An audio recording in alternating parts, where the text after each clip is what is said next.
கர்த்தருடைய பரிசுத்த நாமம் மகிமைப்படுவதாக. ஆண்டவராகிய இயேசு கிறிஸ்துவின் நாமத்தினால் உங்கள் யாவரையும் வாழ்த்தி வரவேற்கிறேன். ஏசப்பா உங்களை ஆசீர்வதிப்பாராக. இந்த நாளிலும் கூட புளித்த மா குறித்த உவமை, புளித்த மா உவமையை குறித்து இந்த நாளில் நாம் பார்க்க ஏசப்பா நமக்கு உதவி செய்வாராக. மத்தேயு எழுதின சுவிசேஷம் 13வது அதிகாரம் 33வது வசனத்தை ஒருவர் வாசிக்கும்படி அன்போடு கேட்கிறேன். வேறொரு ஓமை அவர்களுக்கு சொன்னார். பரலோக ராஜ்யம் புளித்த மாவுக்கு ஒப்பாய் இருக்கிறது. பரலோக ராஜ்யம் புளித்த மாவிற்கு ஒப்பாய் இருக்கிறது என்று சொல்லி அது புளித்த மாவு குறித்த ஓமையை இங்கு சொல்லியிருக்கிறார். இது லூக்கா எழுதின சுவிசேஷம் 13வது அதிகாரம் 20-21 கூட வாசிக்கும்படி அன்போடு கேட்கிறேன். மேலும் அவர் தேவனுடைய ராஜ்யத்தை நான் எதற்கு ஒப்பிடுவேன்? அது புளித்த மாவுக்கு ஒப்பாய் இருக்கிறது. அதை ஒரு ஸ்திரீ எடுத்து முழுவதும் புளிக்கும் வரைக்கும் 3 படி மாவிலே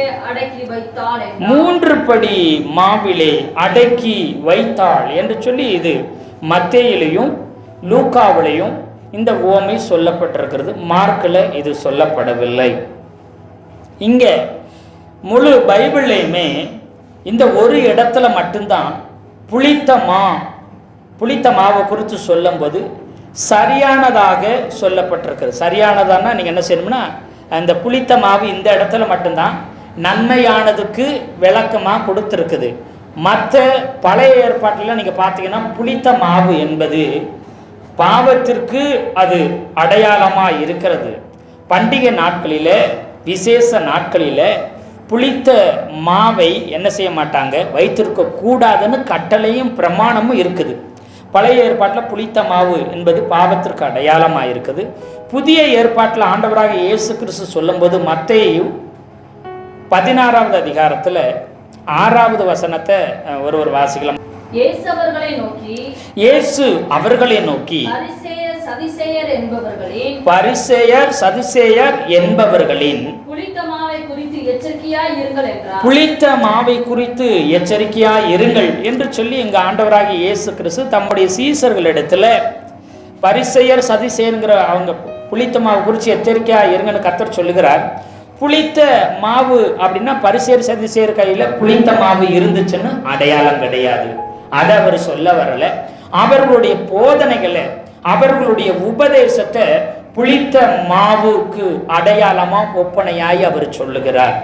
அல்லேலூயா, ஆமை சுத்த. நிறைய சடங்காச்சாரங்களையும் பாரம்பரியங்களையும் அங்கு கை கொண்டு சத்தியத்தையும் உபதேசங்களையும் அது மாத்திரமல்ல கட்டளைகளையும் பிரமாணங்களையும் கர்த்தருடைய வார்த்தைக்கு முக்கியத்துவம் கொடுக்காம பாரம்பரியங்களுக்கு முக்கியத்துவம் கொடுத்தாங்க.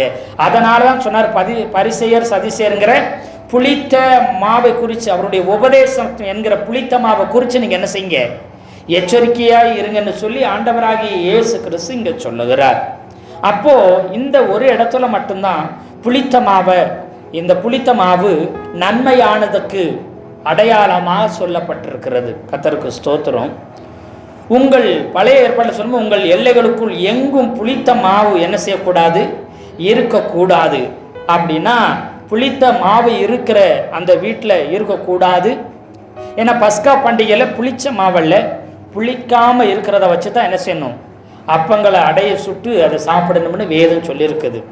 அப்போ இட்லி மாவை புளிக்க வச்சு தான் நம்ம இட்லி சுடுறோம், தோசை சுடுறோம். அப்போ இப்படியெல்லாம் செய்கிறோமே, இனிமே மாவை புளிக்க வைக்கக்கூடாது. புளிக்க வச்சா அது பாவத்துக்கு அடையாளம், கர்த்தர் எங்களை அடைச்சிருவாரா அப்படியெல்லாம் நீங்கள் கேட்கக்கூடாது. பழைய ஏற்பாட்டில் பண்டிகை விசேஷமான முக்கியமான நாட்களில் மட்டும்தான் அந்த புளித்த மாவை வீட்டில் வச்சிருக்கக்கூடாது என்று சொல்லி ஆண்டவர் சொல்லிக்கிற. மற்ற நாள்களில் புளிக்க வச்சு அவங்க என்ன செய்வாங்க. அப்போது புளித்த மாவு இங்கே நாங்கள் வைக்கவே கூடாதான்னு நீங்கள் நினச்சிடக்கூடாது. ஏன் பழைய ஏற்பாட்டில் அது ஒரு பாவத்துக்கு அடையாளமாக குறிப்பிட்ட நாட்களில் அதை பயன்படுத்தக்கூடாதுன்னு சொல்லியிருக்குது. புதிய ஏற்பாட்டையும் புளித்த மாவுன்னா புளிச்ச மாவு வீட்டில் வச்சிருக்கிறத குறித்து பிரச்சனை கிடையாது. அந்த புளித்த மாவுடைய தன்மை என்ன அப்படிங்கிறத குறித்து தான் இங்கேயும் பேசுகிறார் ஆண்டவர். அல்லேலூயா, ஆமென், சோத்திரம். ஆனால் இங்கு அவர் மாவின் தரத்தை குறித்து பேசவில்லை. ஆண்டவர் சொல்ல வந்த கருத்து என்னன்னு சொன்னால், புளித்த மாவு கொஞ்சம் தான் இருக்குது. மாவின் தரத்தை மையமாக வைத்து அவர் பேசாம மாவினுடைய தன்மையை குறித்து அவர் பேசுகிறார். மத்தேயு 13:33 வாசிங்க. வேறொரு ஊமையை அவர்களுக்கு சொன்னார், பரலோக ராஜ்யம் புளித்த மாவுக்கு ஒப்பாய் இருக்கிறது. அதை ஒரு ஸ்திரீ எடுத்து முழுவதும் புளிக்கும் வரைக்கும் 3 படி மாவிலே அடக்கி வைத்தாள் என்றார். 3 படி மாவிலே அடக்கி வைத்தாள் என்று சொல்லுது. 3 படி அப்படிங்கிறதுனா என்ன? அப்புறம் கொஞ்சம் அந்த புளித்த மாவு அதை குறித்து அவர் என்ன செய்யறாருன்னா அங்கே சொல்றார். புளித்த மாவின் அளவை வைத்து அவர் பேசுகிறார். விசுவாசம் யாரையும் சார்ந்திருக்காது. விசுவாசம் யாரையும் சார்ந்திருக்காது.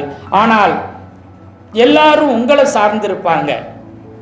நீங்க கர்த்தருடைய பிள்ளைகளாய் மாறிட்டீங்கன்னா நீங்க யாரையுமே சார்ந்திருக்க மாட்டீங்க. நீங்க கர்த்தரை மட்டும்தான் சார்ந்திருப்பீங்க, மற்ற யாரையுமே நீங்க சார்ந்திருக்க மாட்டீங்க. ஆனா எல்லாரும் உங்களை சார்ந்து இருப்பாங்க. ஆண்டவருடைய பிள்ளைகளாய் மாறும் பொழுது நீங்க கேட்கலாம், ஆண்டவரே என்னை நம்பியா எல்லாரும் பிழைக்கிறாங்க என்றால், ஆமா, உன்னை நம்பித்தான் எல்லாரும் பிழைக்கிறாங்க. உலகத்தில் நீ அவ்வளவாக செல்வாக்கு பெற்றவர்களாக இருப்பீங்க அப்படின்ட்டு தான் ஆண்டவருங்க சொல்றாரு. உலகத்தில் நீ அவ்வளவு செல்வாக்கு பெற்றவங்களாக இருக்கிறீங்க. தேவனுடைய ராஜ்யமே பூமியில் உங்கள் மூலம் தான் செயல்படுது. தேவனுடைய திட்டமே பூமியில் உங்கள் மூலம் தான் செயல்படுதுங்கிறாரு. அல்லேலூயா சொல்லுங்களேன். முழு பூமியிலையும் முழு பரலோகத்தினுடைய திட்டமும் ரட்சிக்கப்பட்ட ஆண்டவருடைய பிள்ளைகளாக இருக்கிற தேவ ஜனங்களே பரலோக கவர்மெண்டுடைய எல்லா திட்டங்களும் சட்டங்களும் எல்லா நோக்கங்களும் இந்த பூமியில நிறைவேறணும்னா அற்ப ஜனமா கொஞ்சம் ஜனமா இருக்க ஆண்டவருடைய பிள்ளைங்களே உங்களை வைத்து தான் முழு பூமியிலையும் தேவனுடைய சித்தமும் ராஜ்யமும் செயல்படுகிறது. உங்கள் விசுவாசம் முதலாவது உங்களுக்குள்ள ஒரு மாற்றத்தை உண்டு பண்ணும். ஒன்று ரெண்டாவது உங்கள் விசுவாசம் உலகத்துல தாக்கத்தை உண்டு பண்ணும். அதனாலதான் ஆண்டவர் இயேசு சொன்னாரு, உங்கள் விசுவாசமே உலகத்தை ஜெயிக்கிற ஜெயம் என்று சொல்லி வேத வசனம் சொல்லி இருக்கிறது. அப்படின்னா நீங்க நல்லா கவனிச்சு பாருங்க. முதல்ல விசுவாசம் உங்களுக்குள்ள ஒரு மாற்றத்தை உண்டு பண்ணும்.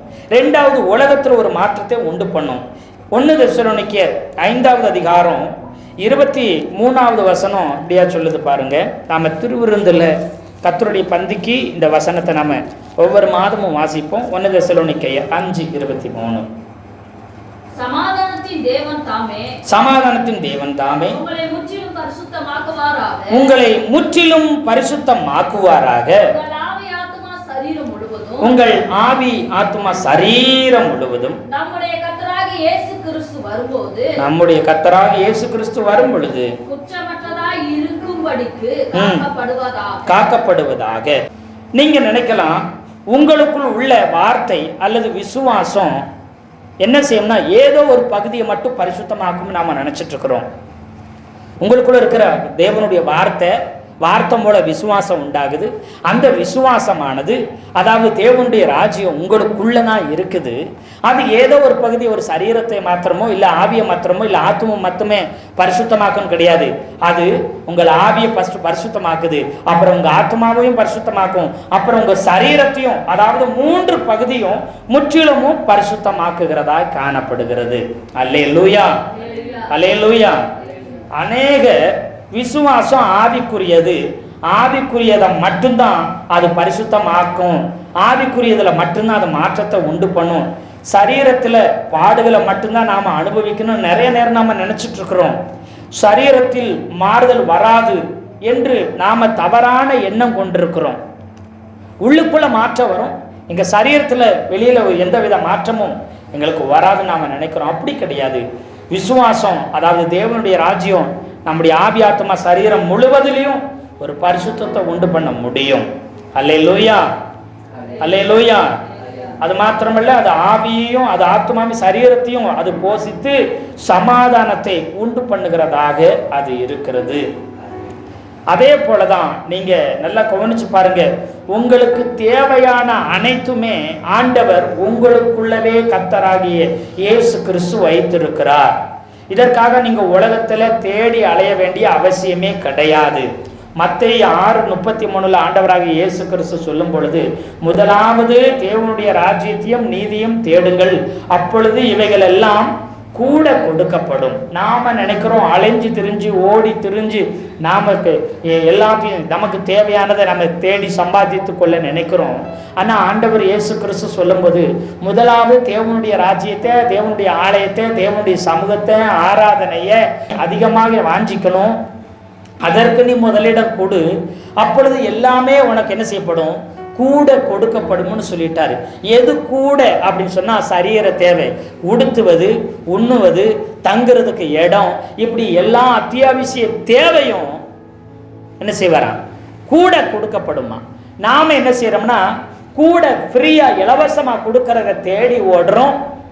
மெயினானதை என்ன செய்ய மாட்டோம், தேட மாட்டோம். தேவனுடைய ராஜ்யம் தான் ரொம்ப முக்கியமானது. அது நமக்குள்ள தான் இருக்குது. அது வசனமா வார்த்தையா நமக்குள்ள இருக்குது. அது ஆலயத்தில் தேவனுடைய சமூகத்தில் நாம் ஆண்டவருடைய தனிப்பட்ட விதத்தில் நாம் அவரோடு கூட நெருங்கி பழக அவரோடு கூட நம்ம ஐக்கியம் கொள்ளத்தான் நம்முடைய எல்லா தேவைகளும் சந்திக்கப்படும். தேவனுடைய ராஜ்யத்தை நமக்குள்ள வச்சுட்டாரு. அந்த ராஜ்யத்துக்குள்ள எல்லா நன்மைகளையும் ஆசீர்வாதத்தையும் ஆண்டவர் என்ன செஞ்சிட்டாரு, வச்சுட்டாரு. கர்த்தருக்கு ஸ்தோத்திரம். தேவ ராஜ்யம் நமக்குள்ளாக ஸ்தாபிக்கப்பட்டு நாம் அந்த தேவனுடைய ராஜ்யத்தின் புத்திரராக நாம் மாறி இருக்கிறோம். பரலோகத்தில் பெருங்கூட்டத்தை கூட்டுவதற்காக அல்ல, ராஜ்யத்தில் தேவ ராஜ்யத்தில் நாம் புத்திரராக இருப்பதற்காகவே எல்லாமே நமக்குள்ள தான் இருக்கிறதுங்கிறத நீங்கள் சரியாக புரிஞ்சுக்கிறணும். எங்கேயோ அல்ல, நமக்குள்ள தான் அத்தனையும் இருக்குது. நாம் தேடி ஓடி அலைய வேண்டிய அவசியமே இல்லை. அல்லேலூயா. நம்முடைய விசுவாசம் சகலத்தையும் செய்து முடிக்க வல்லமை உள்ளதா இருக்கிறது. அதனாலதான் ஆண்டவர் சொன்னாரு, விசுவாசிக்கிறவனால் எல்லாம் கூடும்னு சொன்னாரு. ஒரு வசனம் சொல்லுது, தேவனால எல்லாமே கூடுமா, அதாவது தேவனால எல்லாமே முடியும்னு சொன்னாரு. இன்னொரு இடத்துல விசுவாசிக்கிறவனால எல்லாமே என்ன செய்யுமா, கூடும் என்று சொல்லி வேதம் சொல்லுகிறது. அல்லேலூயா. என்னிடத்துல ஒண்ணுமே இல்லை, கர்த்தர் எனக்கு ஒண்ணுமே தரல என்று யாரும் ஒரு நாளும் சொல்லவே முடியாது. ரட்சிப்புக்குள்ளேயே கர்த்தர் சகலத்தையும், சகல நன்மைகளையும், சகல ஆசீர்வாதத்தையும் நமக்குள்ள வச்சிருக்கிறார். என்றைக்கு ஆண்டவராகிய இயேசு கிறிஸ்து சிலுவையில மரித்து நமக்கு ரட்சிப்பை கொடுத்தாரோ, அன்றைக்கே ரட்சிப்புடன் சகலத்தையும் கொடுத்து விட்டார். ஏன்னு சொன்னா ரோமர் 8:32, தம்முடைய சொந்த குமாரன் என்றும் பாராமல் நாம் எல்லாருக்காகவும் ஆமா தன்னுடைய குமாரனையே ஒப்பு கொடுத்தார். அவரோடு கூட மற்ற எல்லாவற்றையும் நமக்கு அருளாதிருப்பது எப்படி? மற்ற எல்லாவற்றையும் அவரோடு கூட மற்ற எல்லாவற்றையும் நமக்கு அருளாது இருப்பது எப்படி? அப்ப சொந்த குமாரனையே ஆண்டவர் கொடுத்துட்டாராம். அப்படி கொடுத்த ஆண்டவர் எல்லாத்தையும் நமக்கு கொடுக்க மாட்டாரா? உண்ண உணவு, உடுக்க உடை, தங்க வீடு, சகல தேவைகளை ஆண்டவர் சந்திக்க மாட்டாரா? நாம வீட்டுக்காக, தேவைக்காக, பணத்துக்காக, பொருளுக்காக, அத்தியாவசிய காரியத்துக்காக, இதற்காக நாம தேடி ஓடி அலைஞ்சிட்டு இருக்கிறோம். ஆனா ஆண்டவருடைய ஆலயத்தில் அவருடைய ரட்சிப்பு நமக்கு தெரிய மாட்டுக்கு. ரட்சிக்கப்பட்டுட்டோம்னா நமக்குள்ள சகல ஆசீர்வாதத்தையும் நன்மை நமக்குள்ள வச்சுட்டாரு. நாளைய தினத்தை குறித்து நீ கவலைப்பட வேண்டியதில்லைன்னு ஆண்டவர் சொல்லியிருக்கிறாரு. எல்லாத்தையும் உங்களுக்குள்ள வச்சிருக்கிறாரு. நீங்க விசுவாசிச்சிங்கன்னா, நீங்க அந்த வார்த்தையின்படி சுத்தம் நீங்க நம்பினீங்கன்னா, விசுவாசிச்சிங்கன்னா உங்களுக்கு நன்மைகள் தேடி வர ஆரம்பிக்கும். அதனாலதான் நன்மையும் கிருபையும் உன்னை தொடரும் என்று சொல்லி ஆண்டவர் அங்க சொல்லியிருக்கிறார். உங்களுக்குள் ராஜ்யத்தை, அதாவது தேவ ராஜ்யத்தை உங்களுக்குள்ள ஸ்தாபிக்க குமாரனையே கொடுத்தார். அவரோடு எல்லாத்தையும் கொடுத்துட்டாரு. ஆண்டவராக இயேசு கிறிஸ்து உங்களுக்குள்ள இருக்கிறார்னா அவருக்குள்ள சகலமும் நமக்குள்ள உண்டாயிருக்கிறது. அல்லேலூயா. ஏன்னு சொன்னா ஆதியில வார்த்தை இருந்துச்சு, அந்த வார்த்தை தேவனா இருந்தது, அந்த வார்த்தை தேவனோடு கூட இருந்ததுன்னு சொல்லிட்டு சகலமும் அவர் மூலமாய் அவராலே உண்டாக்கப்பட்டதுன்னு யோவான் 1 வசனம் சொல்லுது. இயேசுநாதர் மூலம்தான் எல்லாமே உண்டாச்சான். நீங்க பார்க்குற எல்லாமே அவர் மூலம்தான் உண்டாச்சான். அப்போ அவருக்குள்ள எல்லாமே இருக்குதான். நாம அவரை விட்டுட்டு எங்கெங்கே தேடுறோம்? சுகத்துக்காக, பணத்துக்காக, ஆசீர்வாதத்துக்காக, சமாதானத்துக்காக, சந்தோஷத்துக்காக, இதுக்காக எங்கேயோ ஓடுறோம். எனக்கு ஒரு மாதிரி இருக்குதுங்க, ஒரு நிம்மதியாக இருக்கணும், உடனே எங்கேயாச்சும் ஒரு இடத்துக்கு போனால் ஒரு நிம்மதியாக இருக்கும், இல்லை ஏதோ ஒரு இடத்துக்கு போனால் மன அமைதியாக இருக்கும், இல்லை எங்கேயாச்சும் சுற்றி பார்க்க போனோம்னா சந்தோஷமாக இருக்கும் மனசு அப்படின்னு உலக மனுஷன் நினைக்கிறான். அதே போல் இன்னைக்கு ஆண்டவர் பிள்ளைகளும் ஏதோ ஒரு அமைதியான இடத்துக்கு போனால் நமக்கு அமைதி சமாதானம் கிடைக்கும் என்று சொல்லி, ஏதோ சுற்றுலா தலங்களில் நம்ம போய் சுற்றி பார்த்தா நமக்கு சந்தோஷம் உண்டாகிவிடும் என்று சொல்லி, அது மாத்திரமில்லை நாம் என்ன செய்யணும்? விருப்பப்பட்டவைகளை உடித்து கொண்டா, வாங்கி சாப்பிட்டா, போய் இருந்தா நமக்கு சந்தோஷம், நமக்கு சமாதானம் வந்துடும்னு உலக மனிதர்களை போலவே நாம நினைக்க ஆரம்பிச்சிட்டோம். அல்லேலூயா. அங்க போனா இங்க போனா எனக்கு சந்தோஷம் வந்துடும், நிம்மதி வந்துடும். இல்லை இல்லை, நீ இருக்கிற இடத்துல கர்த்தரோடு கூட இருந்தேன்னு சொன்னா உனக்கு சகலமும் உண்டாகிருக்கும். எத்தனை பேர் ஆமென் சொல்றீங்க? அல்லேலூயா. ஆமா, கர்த்தருடைய நல்ல நாம மகிமைப்படட்டும். நம்ம நாமளே குறைவுள்ளவர்களா பார்க்கறதுனால தான் நமக்கு பிரச்சனையே. இனிமேல் தான் வரணும், கிடைக்கணும், இதை தாங்க, அதை தாங்க, இதுவரை என் வாழ்க்கையில நீர் எதுவுமே தரல என்று நாம சொல்லி கொண்டு புலம்பிக் கொண்டு இருக்கிறது தான் பிரச்சனை. இன்னைக்கு பிரச்சனை என்ன? எனக்கு என் உதவும் ஒண்ணுமே நீங்க தரல ஆண்டவரே, நான் குறை உள்ளவன், எனக்கு இனிமே தான் நீங்க தரணும், இனிமே தான் ஆசீர்வாதத்தை கட்டளிடணும், நன்மைகளை கட்டளிடணும், கொடுக்கணும், இதுவரை எனக்கு நீங்க ஒண்ணுமே தரல அப்படின்னு சொல்லி நீங்களும் நானும் புலம்பிக் கொண்டிருக்கிறோம். எல்லா பொக்கிஷங்களையும் ஆண்டவர் நமக்குள்ள வைத்து விட்டார். அல்லேலூயா, அல்லேலூயா. நீங்க போராட வேண்டிய அவசியமே இல்லை. 3 படி மாவை முழுவதும் புளிக்க செய்து விடும் இந்த கொஞ்சம் புளித்தம்மா. 3 படி மாவு இருக்குது, அந்த மாவுல கொஞ்சம் புளிச்ச மாவை வைங்க. அந்த கொஞ்சம் புளிச்ச மாவை இந்த 3 படி மாவு புளிக்காம மாற்ற முடியாது. அல்லேலூயா சொல்லுங்களேன். மாவு கொஞ்சம் தான், ஆனா அதிகமான 3 படி மாவு இருக்குது, அந்த கொஞ்சம் மாவை புளிப்பு இல்லாததை மாற்ற முடியாத. ஏன் மாற்ற முடியல? ஒன்றும் இல்லை, நீங்கள் நல்லா கவனித்து பாருங்கள். ஒரு இனிப்பான ஒரு ரசம் இருக்குன்னா, இனிப்பான ஒரு திராட்சை ரசம் இருக்குன்னா, அதில் நீங்கள் அதிகமாக தண்ணியை சேர்க்க சேர்க்க சேர்க்க அந்த இனிப்பு என்ன செஞ்சிருங்க? இனிப்பு குறைஞ்சிரும். அப்புறம் அதிகமாக தண்ணியை சேர்க்கும்போது இனிப்பு இல்லாமல் போயிடும். அல்லேலூயா. இப்படி பலவிதமான பொருட்களை நீங்கள் அப்படியே சேர்க்க சேர்க்க அதனுடைய தன்மை இழந்து போயிடும். ஆனால் இந்த புளிப்பை மட்டும் நீங்கள் உள்ளே வச்சுருங்க, ஒரு மாவுக்குள்ளே உள்ளே வச்சுருங்க. அது எந்த மாவாக இருக்கட்டும், அது எவ்வளவு மாவாக இருக்கட்டும், இந்த புளித்த மாவு தான் புளிப்பு இல்லாத மாவை மாற்றிடுமே தவிர, புளிக்காத மாவு என்னைக்கும் இந்த கொஞ்சம் புளிச்ச மாவை மாற்றவே. எத்தனை பேர் ஆமீன் சொல்றீங்க? ஆண்டவருடைய பிள்ளைங்க என்னைக்குமே உலகத்துக்கு பின்னாடி, ஆசீர்வாதத்துக்கு பின்னாடி, அதிகாரத்துக்கு பின்னாடி, பேர் புகழ் பின்னாடி ஒரு நாள் போக முடியாது. இந்த உலகம் ஒரு நாள் மாற்றவே முடியாது அவங்களை. ஆண்டவருடைய உண்மையான விசுவாசம் உள்ள பிள்ளைகளை, ஆண்டவருடைய ஜனத்தை உண்மையாய் ரட்சிக்கப்பட்டவங்களை இந்த உலகமே எதிராக வந்தாலும் அவங்கள மாற்ற முடியாது, மயக்க முடியாது. ஆனால் ரட்சிக்கப்படாதவர்கள், பேருக்கு ரட்சிக்கப்பட்டன்னு சொல்லி கொண்டிருக்கிறவங்க நிச்சயமா உலகம் மயக்கிறோம், அவங்க விழுந்து போவாங்க. அவங்க உண்மையான புளித்த மாவு கிடையாது. எத்தனை பேர் ஆமீன் சொல்றீங்க? அல்லேலூயா. உண்மையான புளித்த மாவாய் இருக்கிற ரட்சிக்கப்பட்ட, உண்மையாய் ரட்சிக்கப்பட்ட கிறிஸ்தவனை ஒரு நாளும் உலகமே வந்தாலும் அவன் என்ன செய்ய முடியாது? மாற்றவோ பின்வாங்க வைக்கவோ முடியாது. எல்லாத்தையும் இழந்த நிலைமையில யோபுவை மறுதளிக்கவோ பின்வாங்கவோ பின்மாறி போகவோ வைக்கவோ யாராலையும் முடியல. எத்தனை பேர் ஆமீன் சொல்றீங்க? அதுதான் உண்மையான விசுவாசம் உள்ளவன், உண்மையாய் ரட்சிக்கப்பட்ட தேவ மனிதன் ஒரு நாள் பின்வாங்கி போவதே கிடையாது. எத்தனை பேர் ஆமீன் சொல்றீங்க? கர்த்தருக்கு ஸ்தோத்திரம். ஆதியாகமம் 10:32 வாசிங்கன்னா, சேம், காம், யாபேத் என்பவர்களை குறித்து சொல்லியிருக்கோம். அவருடைய சந்ததியை குறித்து ஆதியாகமம் 10வது அதிகாரத்தில் சொல்லிடுது. பூமியில் பல ஜாதி ஜனங்கள், பல நாடுகள் பிரிந்தன. ஆதியாகமம் 10வது அதிகாரத்தில் நோவாவின் 3 குமாரர்கள் 70 பேர்களாக, அதாவது 70 குடும்பங்களாக அவங்க சொல்லப்பட்டிருக்கிறாங்க. கர்த்தர் அப்படி பெருக வச்சார். ஒரு நோவாவை வைத்து அந்த நோவா மூலம் 3 குமாரர்கள், அந்த 3 குமாரர்கள் மூலம் 70 பேர், 70 குடும்பம். அந்த 70 குடும்பம் என்ன செய்ய, 70 தேசமாயி 70 தேசம் இன்னைக்கு 700 கோடிக்கு மேலே பரவி இருக்கிறது. அல்லேலூயா. அந்த யூதர்கள் மூப்பர்கள் நினைக்கிறார்கள் தங்களுக்காக பழி செலுத்தணும்னு நினைக்கிறாங்க. ஆனால் இன்னைக்கு அப்படி கிடையாது. இன்றும் யூதர்கள் இஸ்ரவேலர்கள் அவங்க பழி செலுத்தும் பொழுது 12 கோத்திரங்களுக்கு பழி செலுத்துகிறாங்க. அவங்க 12 கோத்திரத்துக்கு பழி செலுத்துறதோடு நிப்பாட்டாமல் 70 மூப்பர்களை வைத்திருந்து 70 மூப்பர்களுக்காக பழி செலுத்துகிறாங்க.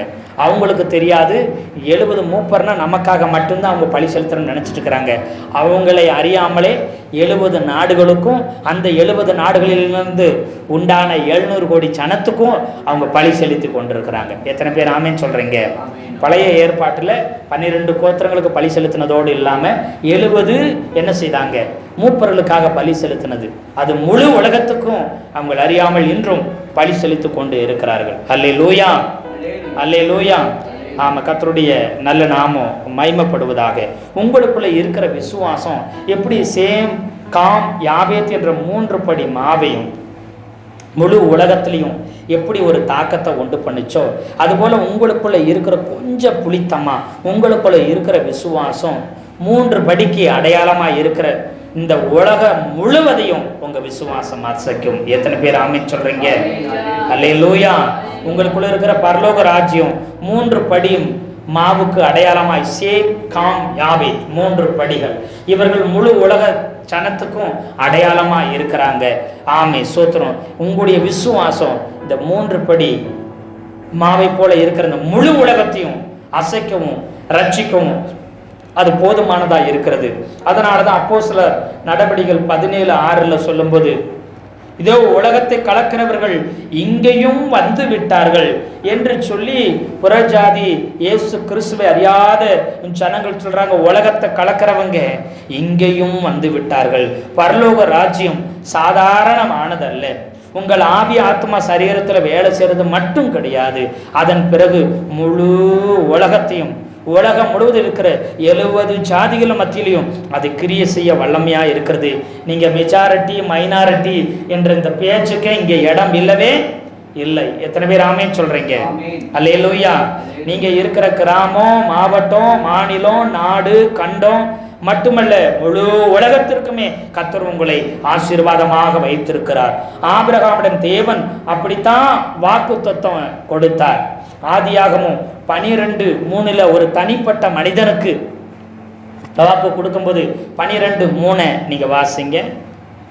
உன்னை ஆசீர்வதிக்கிறவர்களை ஆசீர்வதிப்பேன், உன்னை ஆசீர்வதிக்கிறவர்களை ஆசீர்வதிப்பேன், உன்னை சபிக்கிறவர்களை சபிப்பேன். பூமியில் உள்ள வம்சங்கள் எல்லாம் உனக்குள் ஆசீர்வதிக்கப்படும் என்றார். பூமியில் இருக்கிற வம்சங்கள் எல்லாம் உனக்குள்ள ஆசீர்வதிக்கப்படும். ஒரு தனிப்பட்ட மனுஷன் சொல்லும் போது அவன் ஒரு கிராமமாய், ஒரு ஊராய், ஒரு பட்டணமாய் கூட மாறல. ஒரு தனிப்பட்ட மனுஷன்ட்ட கர்த்தர் சொல்றார், பூமியில இருக்கிற வம்சங்கள் எல்லாமே என்ன அர்த்தம்? முழு உலகமும் என்ன செய்யப்படும்? உன்னால ஆசீர்வதிக்கப்படும்னு அங்க சொல்லுகிறார். அல்லேலூயா, அல்லேலூயா. ஏன்? அதற்கு காரணம் என்ன? அவனுக்குள்ள இருக்கிற விசுவாசம், அவனுக்குள்ள இருக்கிற தேவனுடைய ராஜ்யமானது முழு உலகத்தையும் அது ஆசீர்வதிக்க போதுமானதா இருக்கிறது. நீங்க சின்ன ஆளுதான், ஆனா உங்களுக்குள்ள உள்ள ராஜ்யம், தேவனுடைய ராஜ்யம் அது வல்லமை உள்ளதா இருக்கிறது. இதைத்தான் சீசருடன் கர்த்தர் சொல்றாரு. பேதுரு நான் மீன் பிடிக்கிறவன், மத்தேயு நான் ஆயக்கார வேலை செய்கிறவன் என்று நினைக்காதீங்க. வெறும் 12 பேர் தான் அவருடைய சீசர்களா இருந்தாங்க. அதுல 11 பேர் தான். ரொம்ப சின்னதாக உங்களை நீங்க நினைக்காதீங்க. இவர்களை கர்த்தர் உலகத்திற்குள்ள போட்டாரு. கொஞ்சம் மாவை போல முழு உலகத்துக்கும் ஆண்டவராய் இயேசு கிறிஸ்து இந்த 11 பேரை வச்சாரு பாருங்க.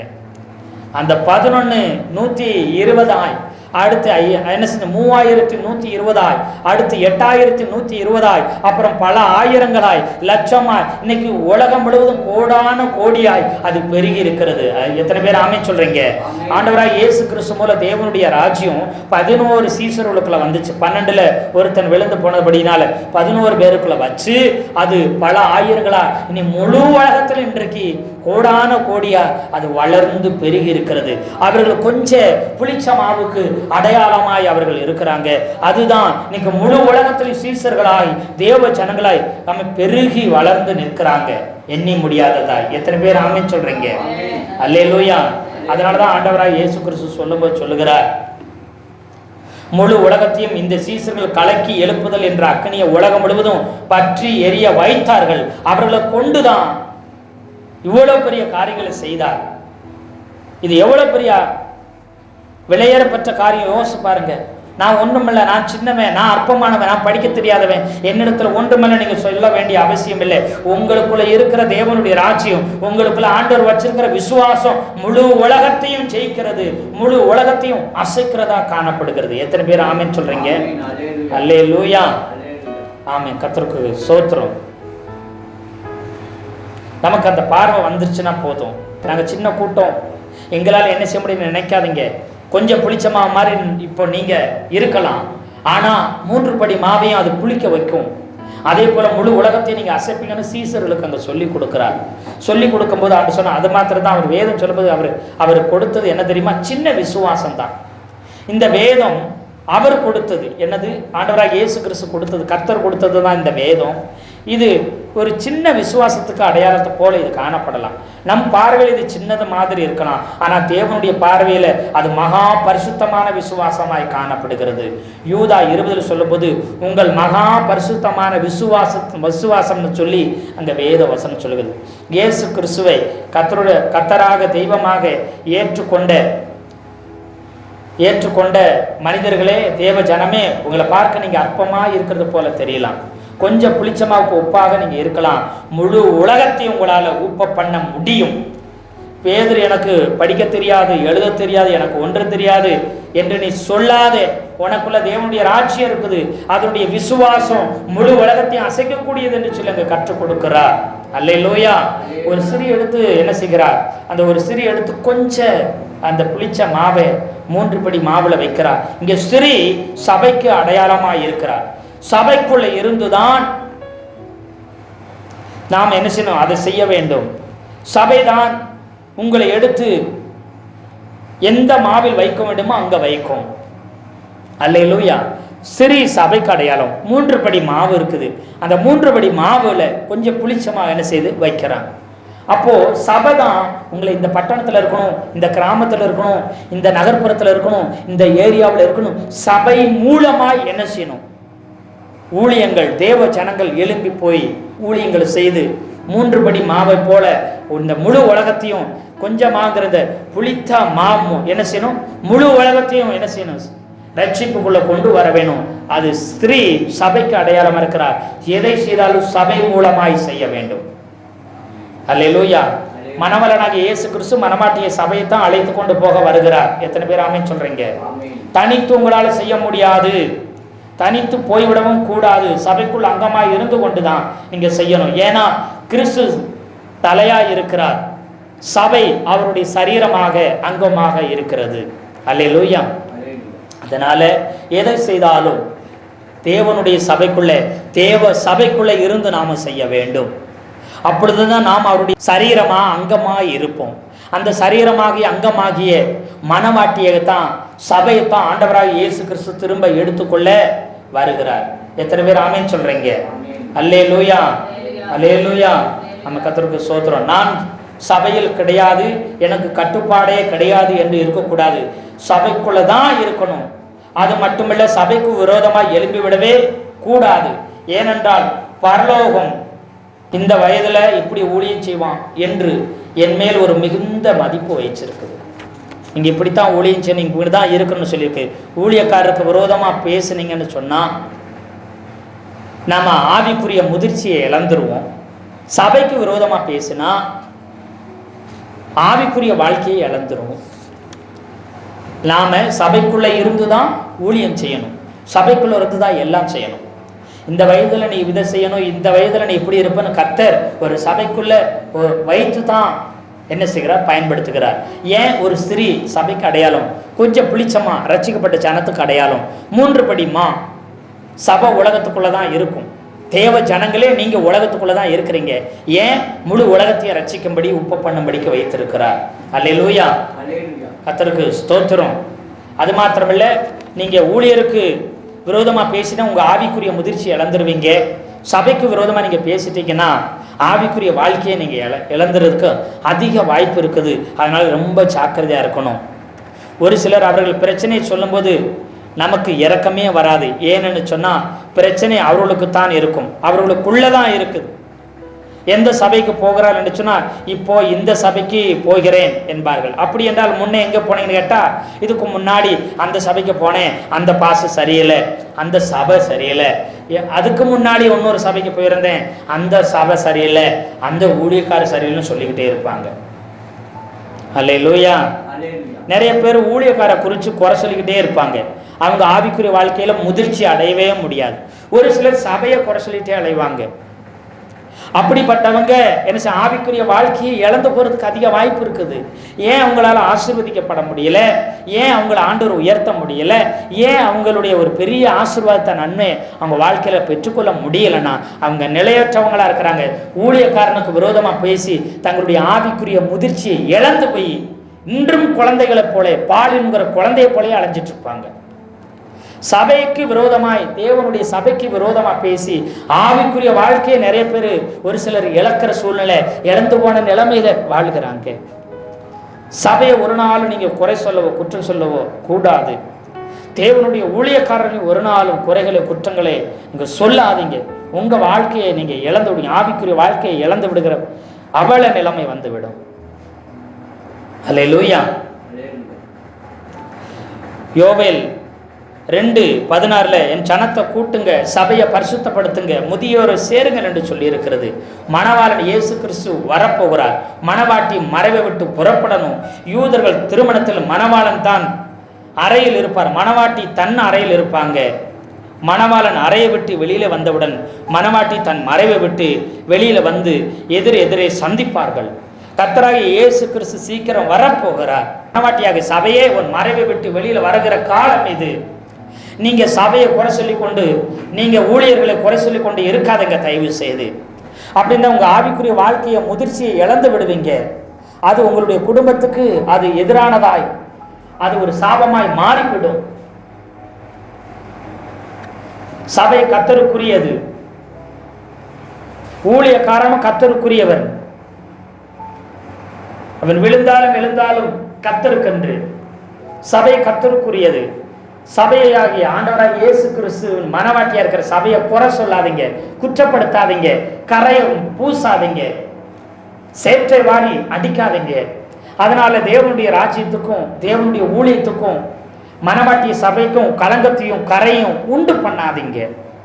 கர்த்தருடைய சமூகத்தில் ஏற்படுத்தின ஊழியக்காரனுக்காக, அந்த சபைக்காக நீங்க ஜெபிக்கணும்.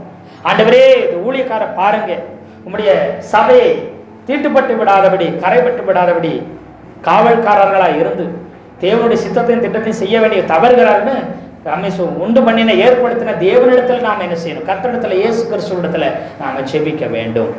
அல்லேலூயா, அல்லேலூயா. இந்த கடைசி நாட்கள்ல கர்த்தர் சபைக்கு விரோதமாய் பரியாசம் பண்ணி கொண்டிருக்கிறவர்களையும், ஊழியருக்கு விரோதமாக பரியாசம் பண்ணி கொண்டிருக்கிறவரையும் கர்த்தர் அவர்களை மனம் திரும்ப செய்து கொண்டிருக்கிறார். அவர்களை கர்த்தர் பிரத்யேகமா இந்த காலத்தில் தொட்டு கொண்டிருக்கிறார். சபையில் பெரிய ஒரு மறுமலர்ச்சி உண்டாக போகிறது, மிகப்பெரிய ஒரு எழுப்புதல் உண்டாக போகிறது, கர்த்தருடைய அக்கினி உண்டாக போகிறது, பின்மாறி எழுப்புதல் உண்டாக போகுது. சபைக்கு விரோதமாய், தேவனுடைய ஊழியத்துக்கு விரோதமாய், தேவனுடைய ஊழியக்காரருக்கு விரோதமாய் எழும்புகிறவர்கள் கர்த்தர் நேரடியாக சந்திக்கிற காலம் இது வந்திருக்கிறது. அல்லேலூயா, அல்லேலூயா. ஆமா, சபை மேல இருக்கிற வீண் பழிகளையும், தேவ ஊழியர் மேல இருக்கிற வீண் பழிகளையும், அபச்சொல்லையும் நிபச்சொல்லையும் கர்த்தரே எடுத்து அகற்றி கொண்டிருக்கிறார். அப்படிப்பட்டவர்களை, அப்படி நம்ம எதிரானவர்களை செய்கிறவர்களை கர்த்தர் நேரடியாக தொட்டுக்கொண்டு அற்புதங்களை செய்து கொண்டிருக்கிறார். கர்த்தருடைய வருகை சமீபமாக இருக்கிறது. ஆமாம், கொஞ்சம் புளித்தமா, 3 படி புளித்தமாவே உப்பு பண்ணுகிறது போல, கொஞ்சம் புளித்தமாவை போல நாம இருக்கிற கிராமங்கள்ல, பட்டணங்களில் நாம மைனாரிட்டி போல, ரொம்ப கொஞ்சம் ஜனத்தை போல இருக்கலாம். ஆனா நமக்குள்ள இருக்கிற விசுவாசமும், நமக்குள்ள இருக்கிற தேவனுடைய ராஜ்யமும் அது 3 படி மாவு முழு உலகத்தையும் பகுதியே கர்த்தருக்குள்ள திருப்பக்கூடியதாய் அந்த விசுவாசம் இருக்கிறது. எத்தனை பேர் ஆமென் சொல்றீங்க? நீங்க சாதாரணமானவர்கள் அல்ல. நீங்க இருக்கிற பகுதியை, பட்டணத்தை, சுத்துற கிராமங்களை, ஏரியாக்களை கர்த்தருக்குன்னு திருப்பக்கூடிய விலையேறப்பட்ட வல்லமை, அசைக்கக்கூடிய சத்துவமும் அபிஷேகமும் பலனும் உங்களுக்குள்ளே கர்த்தர் வைத்திருக்கிறார். அப்படிப்பட்ட ஒரு பெரிய அசைவை உண்டு பண்ணுவாராக. பின்மாறி எழுப்புதல நம்ம பங்குடையவர்களாய் மாற்றுவாராக. கர்த்தர் தாமே இந்த வார்த்தையை கொண்டு நம்மை ஆசீர்வதிப்பாராக. ஆமென், ஆமென், ஆமென்.